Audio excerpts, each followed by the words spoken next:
रोज की तरह एक दिन सीता किचन में भिंडी और टमाटर काट रही थी। तभी शोभा किचन में आ गई। सीता बहू, तुमने आज सब्जी बनाने के लिए थोड़ा ज्यादा ही भिंडी काट ली है। आधी भिंडी को उठाकर फ्रिज में रख दो, इसकी सुबह सब्जी बना लेना। आखिर हम हैं ही कितने लोग, 4 लोगों में थोड़ी सी सब्जी तो लगती है। लेकिन माँ जी, इतनी भिंडी तो हम सब अभी मिलकर खा लेंगे और कल तक तो बाकी भिंडी सूख भी जाएगी, इसीलिए आज ही बना लेती हूँ। अरे नहीं बहू, ज्यादा बन जाएगी तो फेंकी जाएगी। तुम आधी भिंडी उठाकर फ्रिज में रख दो, कल बना लेना। शोभा वहां से चली गई। सीता मन ही मन बुदबुदाई। पता नहीं माँ जी इतनी कंजूस क्यों है, हर चीज में कमी करती है। इतनी भिंडी कोई ज्यादा थोड़ी ना है, लेकिन उन्हें कौन समझाए, जाने दो। सीता ने खाना बनाया और सबको परोस दिया। सब खाने लगे। तभी कमल ने तारीफ की। अरे वाह सीता, तुमने तो बहुत ही स्वादिष्ट सब्जी बनाई है। थोड़ी और भिंडी बची है क्या? मुझे थोड़ी और भिंडी दे दो। सीता ने कढ़ाई देखी, भिंडी खत्म हो चुकी थी। आप मेरी भिंडी खा लीजिए, मैं अचार से रोटी खा लेती हूँ। तभी शोभा ने अपनी प्लेट से थोड़ी भिंडी सीता को दी। अरे सीता, मेरे पास सब्जी थोड़ी ज्यादा है, इतनी सब्जी मैं नहीं खाती, तुम ये खा लो। माँ, लेकिन तुमने इतनी कम सब्जी क्यों बनवाई थी? बेटा, ज्यादा सब्जी बनती है तो फेंकी जाती है। हम 4 ही लोग तो घर में हैं, इतनी सब्जी बहुत हो जाती है। अगले दिन शोभा ने सीता को बाजार ले जाने को कहा। दोनों बाजार गईं। शोभा एक ठेले पर रुकी। अरे भैया, ये गोभी क्या भाव दिए? 100 रुपये किलो है माँ जी। अरे बाप रे, इतनी महंगी। अच्छा, ये शिमला मिर्च क्या भाव है? माँ जी, ये 70 रुपये किलो है। बताओ कितनी तोल दूं? नहीं नहीं भैया, तुम ये रहने दो। सस्ती सब्जियां कौन सी हैं, ये बताओ।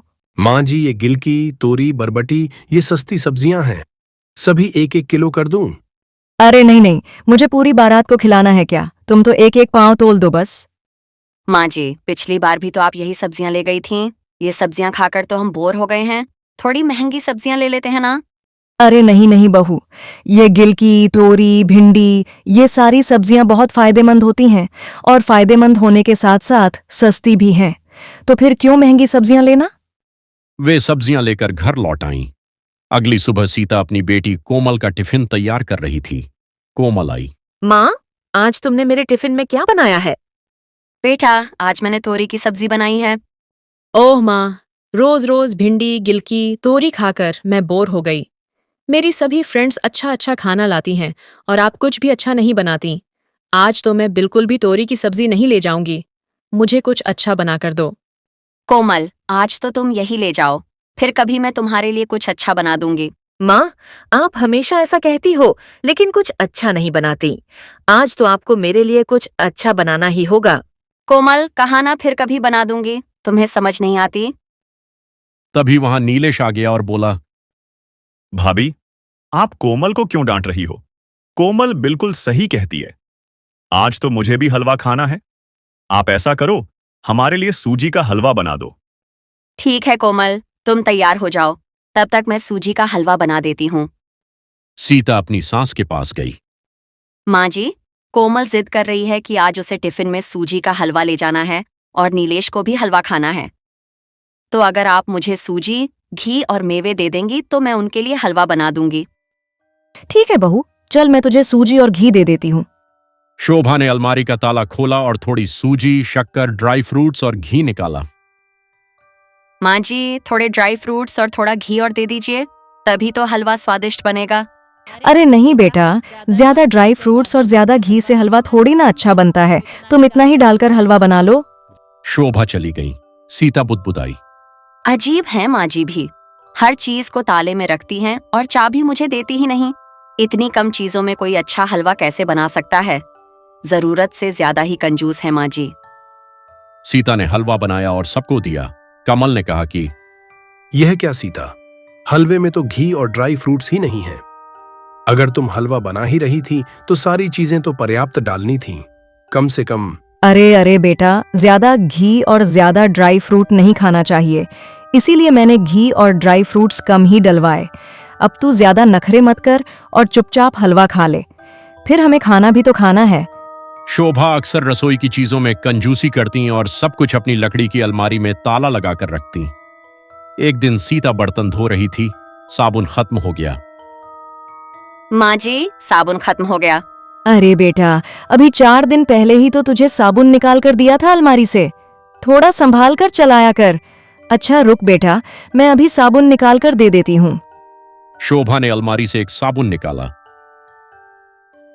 बेटा, साबुन थोड़ा कम लगाया कर दो, पैसे बचेंगे तो हमारे ही काम आएंगे। माँ जी को हर चीज का हिसाब देना पड़ता है। हर चीज तो वह ताले में रख लेती हैं। उनसे मांग मांग कर काम चलाना पड़ता है। आज मुझे कमल से बात करनी ही होगी। कमल, मुझे समझ नहीं आता कि माँ जी इतनी कंजूसी क्यों करती हैं। एक तो वो हर चीज को अपनी अलमारी में रख देती हैं और फिर खत्म होने पर थोड़ी थोड़ी सी निकाल कर देती हैं। मुझे हर बार माँ जी से ऐसी छोटी छोटी चीज मांगना अच्छा नहीं लगता। सीता, तुम्हें तो पता है कि मेरी और नीलेश की छोटी सी नौकरी है। माँ उसी पैसे से पूरा घर चलाती हैं, इसलिए उन्हें थोड़ा हिसाब से चलना पड़ता है। देखो, तुम इतनी चिंता क्यों करती हो? जो चाहिए वो मांग लिया करो। अच्छा, तुम्हें पूरी खाना है ना? कल मैं माँ से कह दूंगा कि वो खाने में पूरी और छोले बनवा ले। अब तो खुश?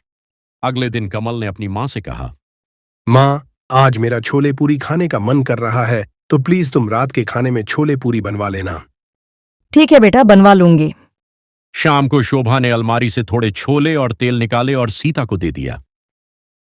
सीता बहू, आज तू छोले और पूरी बना लेना, लेकिन हाँ, छोले में तेल कम ही डालना और पूरी भी ज्यादा मत बनाना।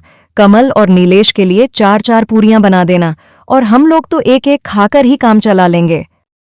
सीता गुस्सा हुई लेकिन चुप रही। शाम को सबने खाना खाया। तभी सीता ने कहा, माँ जी, मेरी छोटी बहन शालू की शादी तय हो गई है। उसी की इनविटेशन देने कल मेरे मायके वाले यहाँ आ रहे हैं। ये तो बहुत अच्छी बात है बेटा, तो तुम उनके खाने के लिए खाना बना लेना। माँ जी, मैं यही सोच रही थी कि खाने में वेज पुलाव, रायता, खड़ी, पूरी और 2 प्रकार का मीठा बना लेती हूँ और साथ ही मूंग दाल का हलवा भी। अरे अरे बेटा, अपनी तेज रफ्तार गाड़ी को थोड़ी सी लगाम लगाओ। इतना सब कुछ बनाने की क्या जरूरत है? बनाने दो ना माँ, भाभी के मायके वाले रोज थोड़े आते हैं। हाँ बेटा, वो तो ठीक है, लेकिन अगर इतना सब कुछ बन जाता है तो मेहमान कोई भी चीज स्वाद लेकर नहीं खा पाते। इसलिए तुम तो बस एक मीठा बना लेना और खड़ी, पूरी और सारे चावल ही बना लेना। सीता को बात बुरी लगी लेकिन चुप रही। अगले दिन मायके वाले आए। सीता की माँ ने शोभा से कहा, बहन जी, हमने रीना बेटी की शादी तय कर दी है। अगले हफ्ते उसकी मंगनी है, तो आप सब हमारे घर जरूर आना।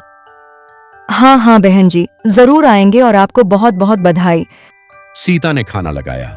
जाते समय सीता की भाभी रेखा ने कहा, सीता, मूंग दाल का हलवा तुमने बहुत अच्छा बनाया है, थोड़ा सा और मिलेगा?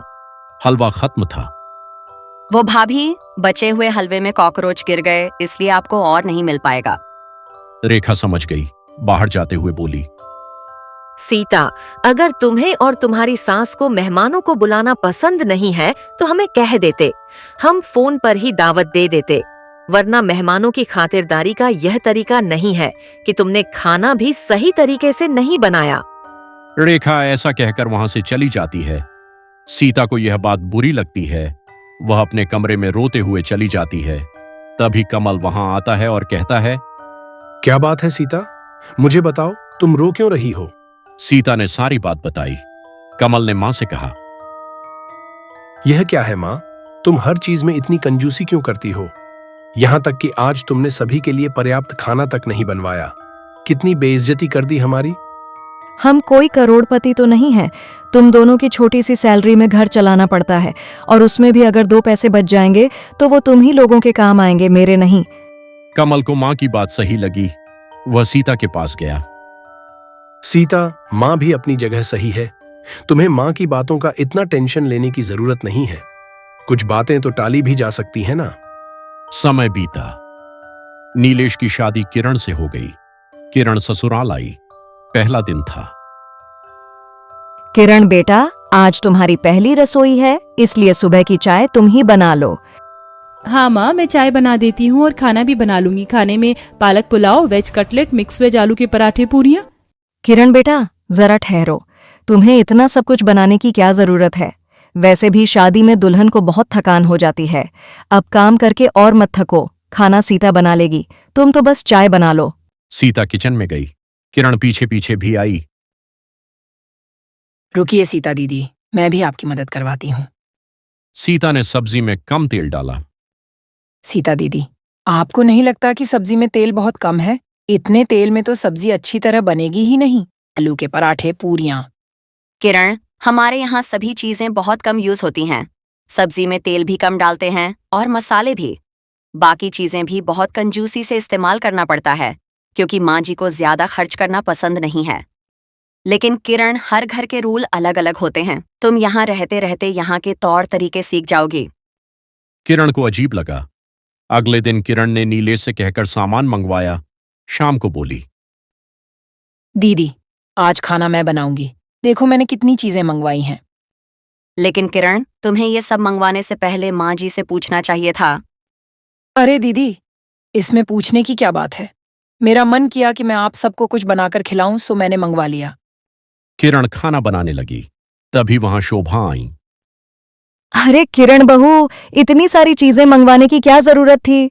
फिर ज्यादा खाना बन जाएगा तो जबरदस्ती फेंका जाएगा। ऐसा करो, इनमें थोड़ी बहुत चीजें निकाल लो, बाकी का मुझे दे दो, मैं अंदर रख देती हूँ। जब जरूरत हो तो मांग लेना। शोभा ने बाकी सामान अलमारी में रख लिया। किरण ने सीता से कहा, सीता दीदी, ये क्या बात हुई? भला माँ जी को इतनी भी कंजूसी नहीं करनी चाहिए। जाने दो किरण, माँ जी की कंजूसी करने की आदत पड़ गई है। हमें यह समझकर चलना होगा। अब अपना मूड ठीक करो और चलो हम खाना बना लेते हैं। दोनों ने मिलकर खाना बनाया और टेबल पर लगाया। तभी नीलेश ने कहा, अरे किरण, आज तो तुम 3 तरह की सब्जी और पूरी और मिठाई बनाने वाली थी, तो फिर? हाँ, बनाने वाली तो थी, लेकिन शायद माँ जी को अलग अलग तरह का खाना बनवाना पसंद नहीं है। माँ, आपने मना किया,